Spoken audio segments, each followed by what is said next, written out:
bom dia a todos e a todas. É um prazer imenso estar aqui com vocês.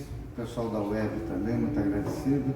Aos encarnados e desencarnados aqui presentes, muito agradecido. Hoje nós temos um assunto muito interessante e assim, achei até um pouco complexo na hora que eu fui pegar. Na hora que eu comecei a ler, eu falei, será que eu dou conta? Porque o assunto era realmente... E assim, não tinha como falar. Humberto de Campos, quando colocou isso aqui, o nosso querido irmão X, né? Ele colocou isso aqui, e ele colocou uma palavra em aditamento. E aí eu disse, agora? O que falar sobre isso? É aditamento. Mas aí, a gente começa, a palestra, ele começa assim. O que é aditamento? Aditamento é aquilo que se acrescenta a algo a fim de elucidar, complementar.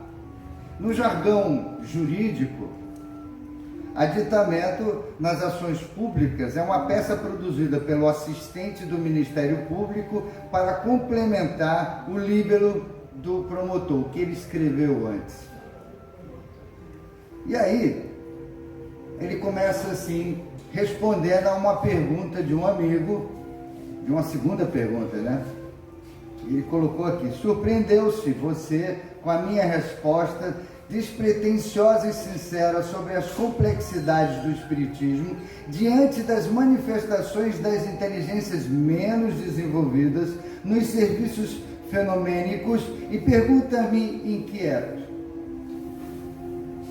Mas você aprova o uso da cachaça e do fumo por entidades desencarnadas? Elogia o linguajar dos manifestantes a que me referi? Não considera essa tolerância um perigo para o sistema doutrinário? E aí nosso querido irmão X ponderou o seguinte: doutrinas espiritualistas que fazem uso de substâncias na qual responsabilizam os médios por esse uso e que muitas das vezes eles colocam em risco a vida, mas que são atribuídas aos espíritos que os acompanham. Em um estudo de Alves Júnior, que apresentou no Congresso Brasileiro de Antropologia, nos relata o seguinte: trata-se de um rito de iniciação, uma das primeiras que os iniciantes na Umbanda e na Jurema necessitam realizar em sua formação religiosa, por meio das fases dessas festas e das várias entidades que aí são cultuadas. Tento interligar os sentidos do uso ritual de bebidas alcoólicas com as suas possessões protagonizadas por esses espíritos cheios de paixões e performances específicas. No capítulo 32 do Livro dos Espíritos, no vocabulário espírita, as manifestações espíritas são produzidas pela ação dos espíritos sobre a matéria. A moral espírita decorre do ensino dado pelos espíritos, a quem duvide dessa comunicação e brinca com isso. Então nós temos aquelas brincadeiras que são feitas a partir da ação dos espíritos, agindo sobre a matéria. E aí ele continua: parece, contudo, meu amigo, que você não penetrou na essência das minhas palavras, Humberto de Campos. Não posso aprovar o uso de drogas aviltantes, nem pelos desencarnados, nem por você, que não desdenha venenosos anestésicos adquiridos como material elegante. Nesse caso aqui, ele quis falar do rapé. O uso do rapé é ancestral, presente em diversos lugares e épocas da história. Durante a colonização do Brasil, os indígenas e pajés da floresta já faziam uso do rapé como medicina e de seu poder espiritual nos cerimoniais da tribo. O rapé é feito de tabaco e outras ervas e cinzas de árvores. A ayahuasca, que é outra bebida também que é utilizada em rito de cerimonial, É um chá muito usado em rituais religiosos com o objetivo de melhorar a percepção e a consciência. São 2 vegetais, o mariri e a chacrona, que é a famosa DMT. Tem a medicina do bufo, que usam o veneno alucinógeno extraído do sapo. Muitos que procuram pelos rituais dizem estar em busca de cura para algumas doenças, mas no Brasil o uso da substância é considerado proibido, o do sapo bufo. Tem o chá do cogumelo, alucinógeno, entre outros métodos usados. Vale ressaltar, é da natureza de quem procura esse ou aquele tipo de comunicação com o mundo espiritual. Vai de quem procura, né? Não que isso seja uma ação do espírito, é colocado para nós e vai quem procura. Não é uma necessidade. A doutrina espírita nos dá tudo isso sem precisar desse tipo digamos assim, de atalho, né? Porque é um atalho. Entende? Essa é o que se tem com relação a essas bebidas que são usadas em rituais religiosos. E aqui ele fala: não posso elogiar o erro deliberado, como ninguém pode, em sã consciência, louvar os desequilíbrios voluntários dos médiuns. Entende? Onde ele coloca isso aqui? E aí ele coloca, nesse aspecto sobre a natureza dos médiuns, Erasto e Timóteo, no livro dos médiuns, relata que qualquer que seja a natureza dos médiuns escreventes, quer mecânicos ou semimecânicos, quer simplesmente intuitivos, não variam essencialmente os nossos processos de comunicação com eles, com a espiritualidade. De fato, nós nos comunicamos com os espíritos encarnados dos médiuns da mesma forma com os espíritos propriamente ditos, desencarnados. Então, só pela irradiação do nosso pensamento. Então, é o nosso pensamento que rege essa comunicação. É o que nós temos de comunicação com a espiritualidade.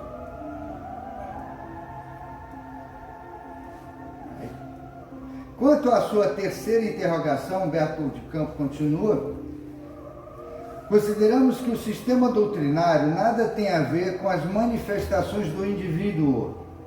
O Estado, representado com o conjunto das leis que regem o país, será responsável pelos fenômenos infantis, dentro dos quais o patriota do futuro não sabe senão balbuciar alguns rudimentos da língua. Condenará, porventura, a criança que não lhe pode soletrar os códigos ou providenciará serviços eficientes de educação? Então, fazendo uma alusão na lei natural, no livro dos espíritos, dos espíritos, é porque eu errei, mas é livro dos espíritos, seção 614 a 640, abrange todas as circunstâncias da vida, e esse preceito compreende só uma parte da lei. Aos homens são necessárias regras precisas. Os preceitos gerais e muito vagos deixam um grande número de portas abertas à interpretação. Por isso que falam que a lei de Deus é imutável. A dos homens deixam portas abertas, e é por isso que há uma modificação sempre. Então ela é mutável nesse sentido. Aí, quando pensou-se em aditamento, a gente coloca esse detalhe, porque o Brasil, Coração do Mundo, Pátria do Evangelho, na primeira edição, aconteceu em 1938, e Lázaro Redivivo foi escrito em 1945. Então, o que nós temos aqui é um acréscimo do autor, o irmão X, Humberto, com relatos históricos sobre a questão da etnia africana no Brasil. Ele complementou, por isso se chama aditamento. Até então eu tinha entendido a história do aditamento, mas ele complementou aqui sobre a questão do aditamento, o que é. Segundo o autor em questão, na obra Brasil, Coração do Mundo, Pátria do Evangelho, relata que numerosos espíritos, cansados das guerras e perseguições na Europa, passam a reencarnar nas Américas, para o Brasil vêm muitos dos senhores das damas poderosas como escravos para resgate dos seus equívocos e cooperarem na seara do bem, bem como aqueles espíritos em missão. Outros mais evoluídos vêm como missionários, apóstolos da caridade. As raças se juntam para formar o amálgama de uma nova civilização do futuro sob a doce vibração do Cruzeiro do Sul.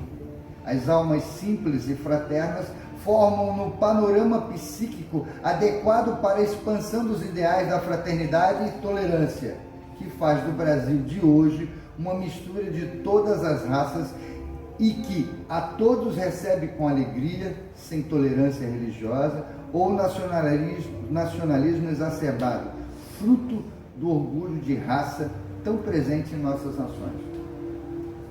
Das raças, né? Então, olha só, e aí ele fala, e aí começa a nossa historinha, que é o aditamento. Desde 1583, época em que, segundo o Rio Branco, foi firmado o primeiro contrato, para a introdução de escravos africanos no Brasil. Cercamos-nos dele, valendo-nos de sua cooperação heróica.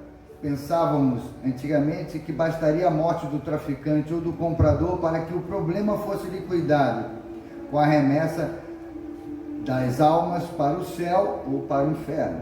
Entretanto, meu amigo, ele continua falando para esse amigo, não é assim. Adquirimos débitos individuais e coletivos por conta disso. Foi muito complicada essa história. E até hoje, esse débito coletivo, nós estamos ainda... Isso é verdade. Isso é verdade. É escravidão. E aí é onde se iniciou a nossa abolição. A partir daí, a nossa abolição do Brasil, da escravidão no Brasil, né?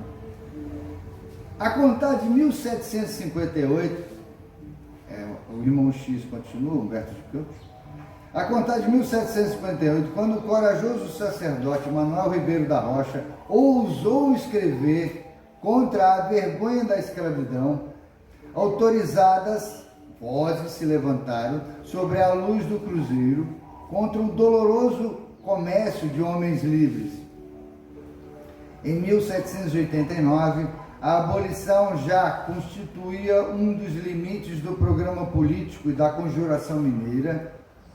Em 1810, o príncipe Dom João fez o possível para golpear o ignóbil, o sem sentido movimento, sensibilizado com as injustiças que presenciava diariamente no Rio de Janeiro, efetuando providências para a extinção gradual do cativeiro, que culminaram com a ratificação do tratado concluído em Viena entre Portugal e Inglaterra, pelo qual a nação portuguesa se propõe a cessar todo o tráfico na costa africana.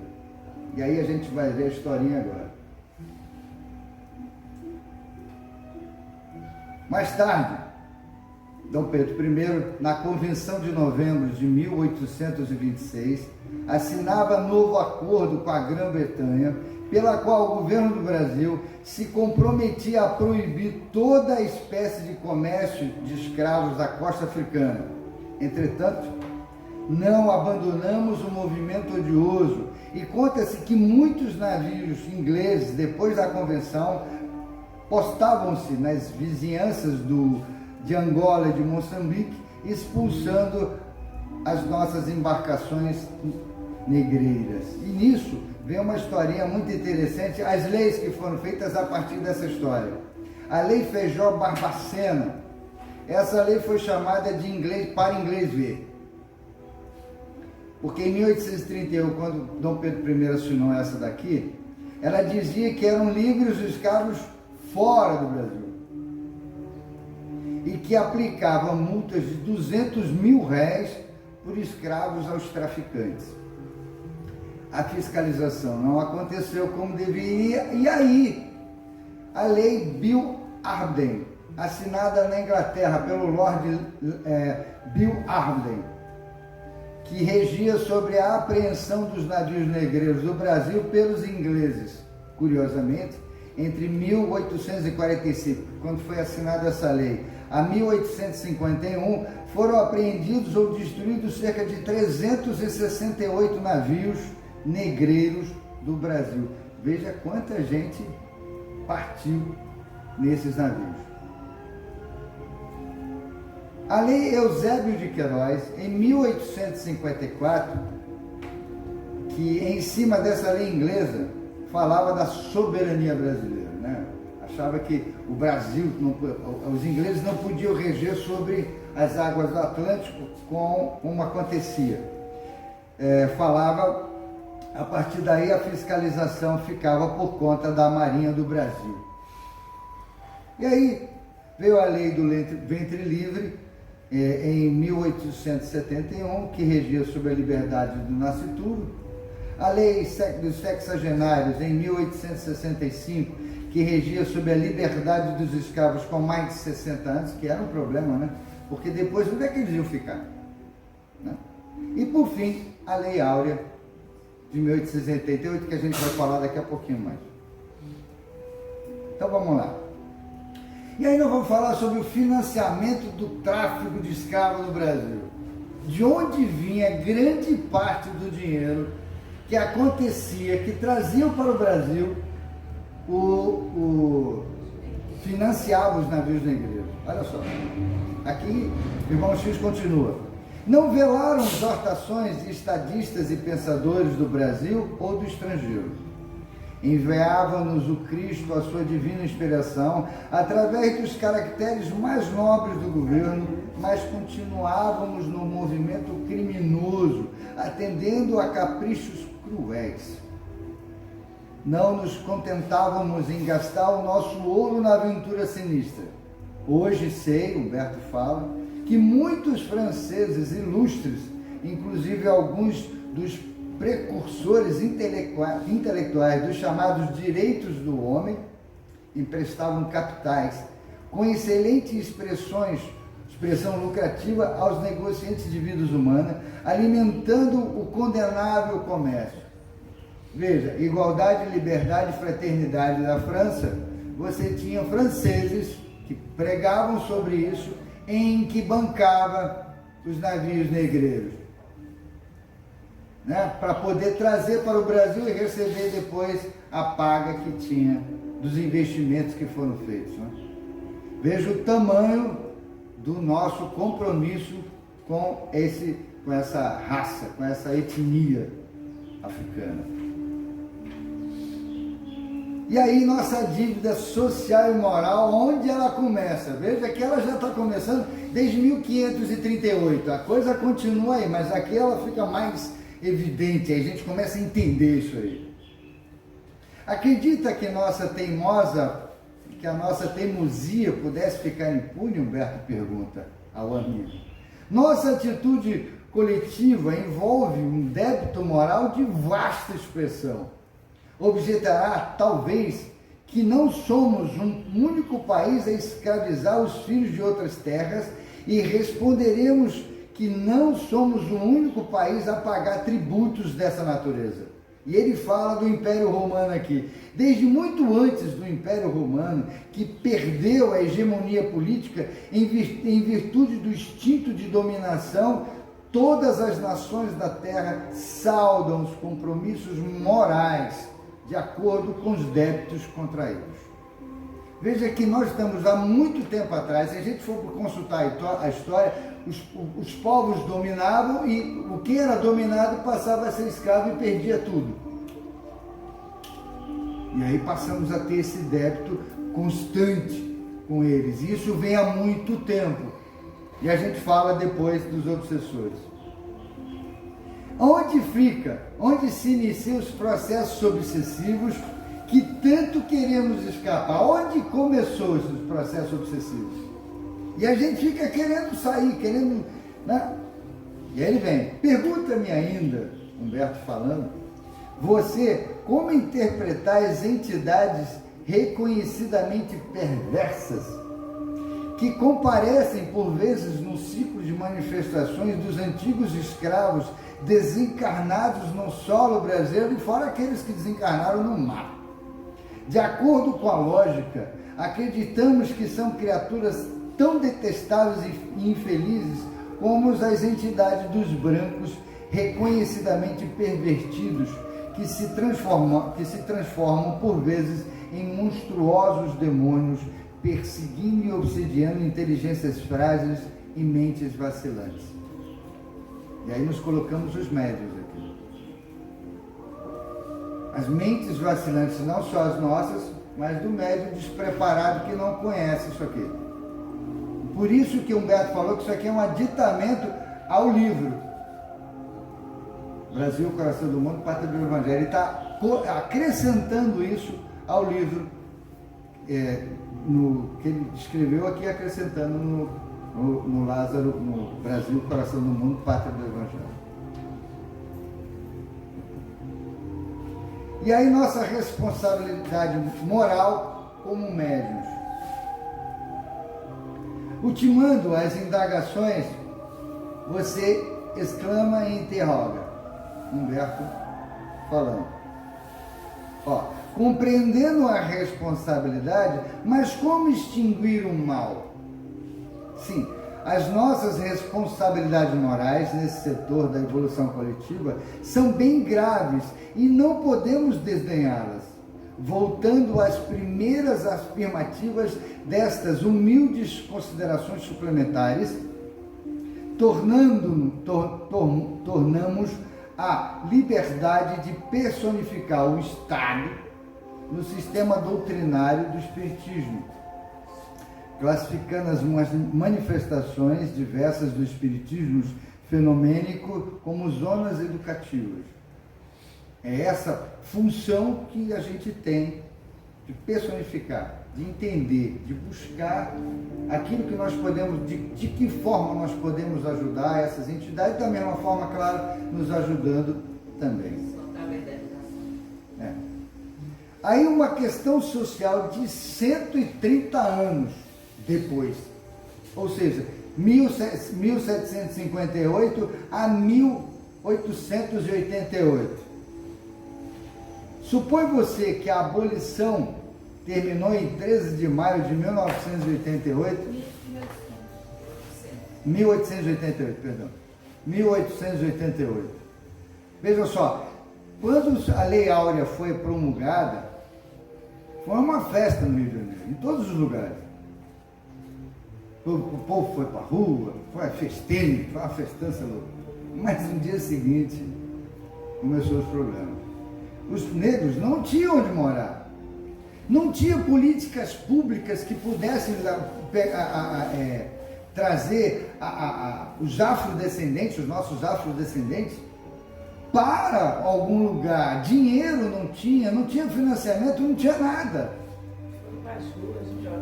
Jogaram nas ruas, deram a liberdade, mas não prepararam. 130 anos e não foi preparado. E isso é uma constante no Brasil. Veja o tamanho do nosso débito individual e coletivo, como Humberto colocou aqui no texto. A grande resolução da princesa admirável, aqui ele falando da princesa Isabel, atingiu os escravos físicos, continuando-se aqui o serviço de libertação dos cativos espirituais. Não teve essa libertação também. Foi os físicos, mas e aí? Os físicos tiveram problemas. Muitos continuaram nas fazendas, trabalhando para poder, porque não tinha para onde ir. Continuaram escravos do mesmo jeito. José do Patrocínio, Luiz Gama, Antônio Bento e Castro Alves, André Rebouças e Joaquim Nabuco prosseguem na jornada redentora a princesa Isabel. A princesa Isabel não considera o movimento terminado e continua também servindo a grande causa, desatando os grilhões da ignorância e acendendo novas luzes na esfera a que você chegará em futuro próximo. Ou seja, ele vai começar a entender o que aconteceu em futuro próximo. Ele não vai ver agora.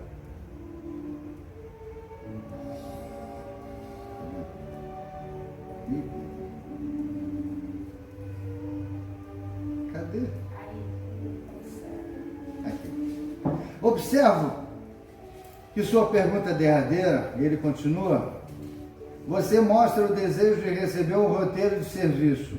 A propósito, comunico-lhe que levei suas considerações e indagações ao conhecimento de um dos espíritos mais belos que militaram na Companhia Abolicionista do Brasil.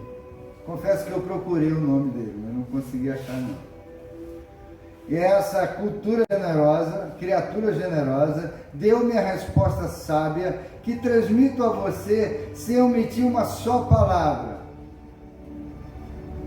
Diga aos nossos companheiros do Espiritismo cristão no Brasil que eles receberam de Jesus um sagrado depósito, o qual o de associar o Evangelho da Redenção às conquistas científicas, filosóficas e religiosas da humanidade.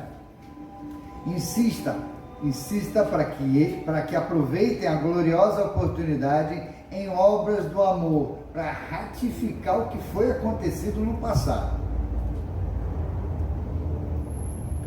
Que eles nos ajudem no benemérito serviço da educação e libertação daqueles a quem tanto devemos. Mas ouça, avise-os para não se aproximarem dos nossos benfeitores humildes como catedráticos orgulhosos e envaidecidos, e sim como irmãos verdadeiramente interessados no bem. Que nós não fizemos as invocações de forma que estamos superiores a eles. Nós não somos superiores a eles, nós devemos a eles. E ele continua.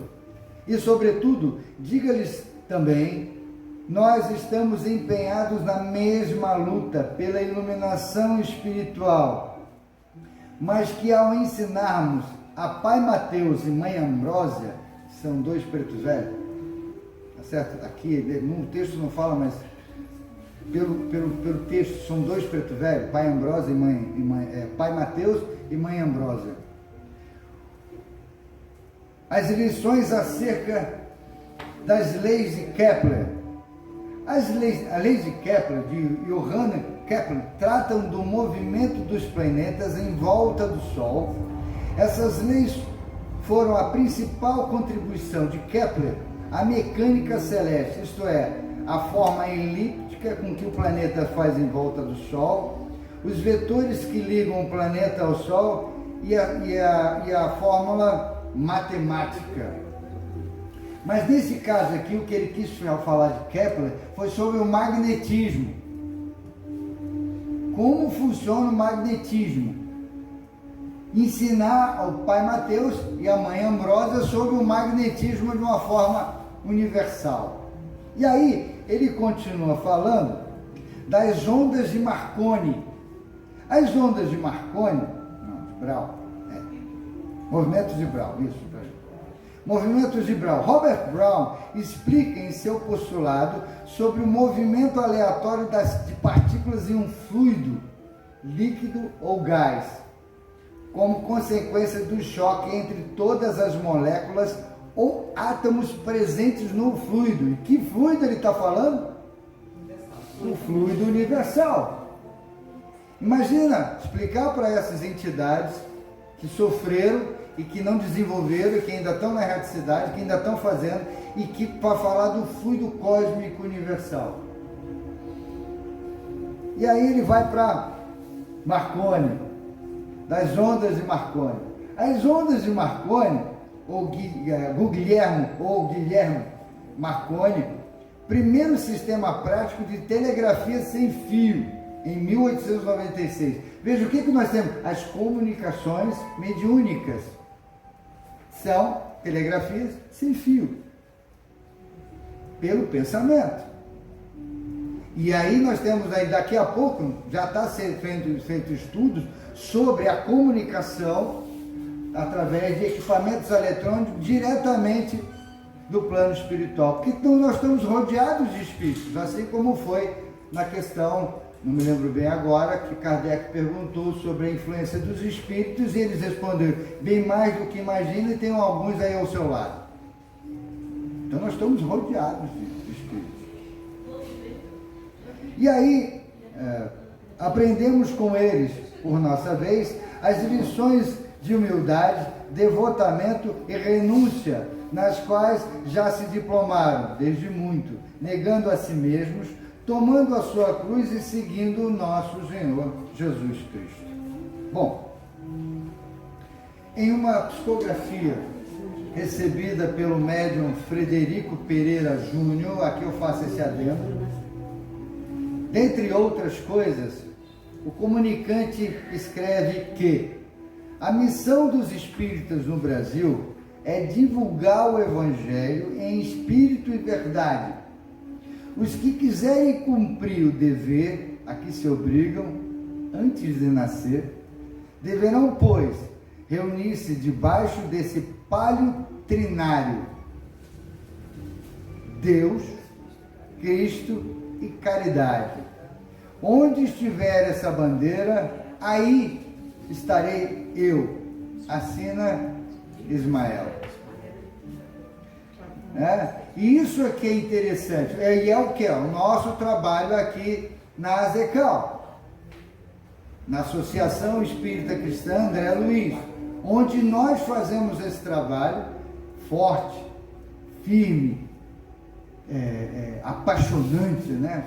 E cheio de amor, onde nós nos reunimos sempre para ter isso para nós e a poder retribuir de alguma forma para aqueles que ainda necessitam desse alimento, tanto espiritual quanto material.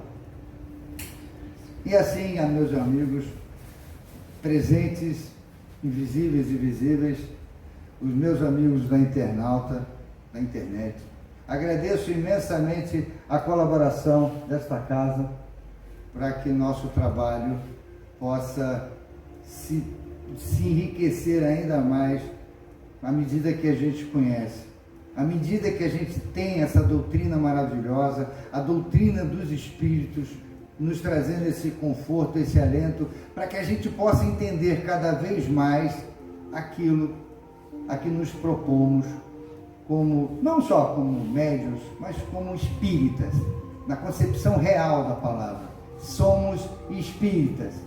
E aí nós, com esse conhecimento, é que nós sabemos, na realidade, a que viemos para esse país.